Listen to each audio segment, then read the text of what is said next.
While we're still tracking that campaigning by various political parties, including the African National Congress, who would seek to gain control of several metros, if not all of them, in the Western Cape. Our reporter Lindsay Dentlinger is following that story for us and is joined by Paul Mashatile for that matter. Lindsay, it is over to you. What is happening in the Western Cape today?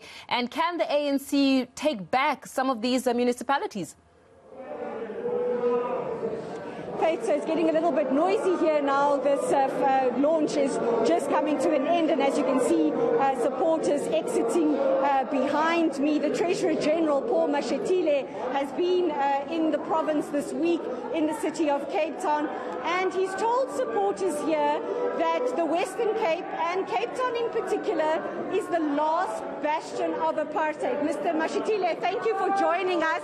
Mr. Mashatile, thank you for joining us. You've referred to the Western Cape as the last bastion of apartheid. Why do you say so? Well, as I was campaigning around the province in different communities, I could see how our communities are neglected, and people complained themselves, starting from cut-off from water supplies, sewer systems in some areas. So yeah, the problem on the grounds are very bad. In some area I went, I think it's called Deft. Those people are in the shacks and they don't have toilets. They have to go to a shopping center a kilometer away if they're looking for a toilet. So there's big problems here. With the ANC being a party in turmoil itself, issues of corruption, unable to pay its staff, how do you convince residents in the Western Cape that after 15 years they should switch their vote to the ANC? Well, we've made it clear in our manifesto that we are going to ensure that we stamp out corruption within our ranks and also all levels of government.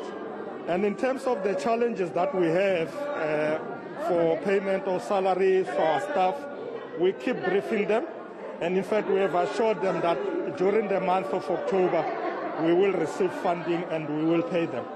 21 days or so to go to the elections. What is the party's plan in this province? It's probably the most difficult province you have to campaign in and to convince voters to switch their votes. We're saying to our candidates here and all our members in branches, go back to the communities, go to the voters. I said to them, every day is election campaigning day. You must stay with the people. You must listen to their problems.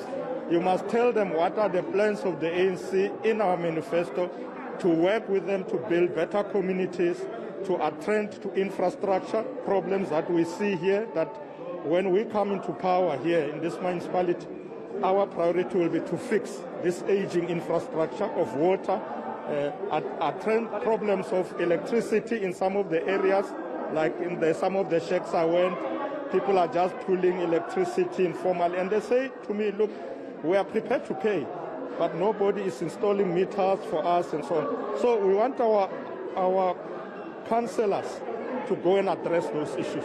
Thank you very much for your time. Mr. Paul Mashatile, the Treasurer General of the ANC, saying their volunteers on the ground here need to convince communities to switch their vote to the ANC. Faith, the ANC telling supporters here this afternoon that they know for themselves that this is a city of great inequality, and they don't believe that the DA is servicing all communities fairly and that everybody is receiving the kind of services that they deserve. Faith. Lindsay Dentlinger, we'll leave it there for now. Thank you very much for that, giving us the latest there with the Treasurer General of the African National Congress.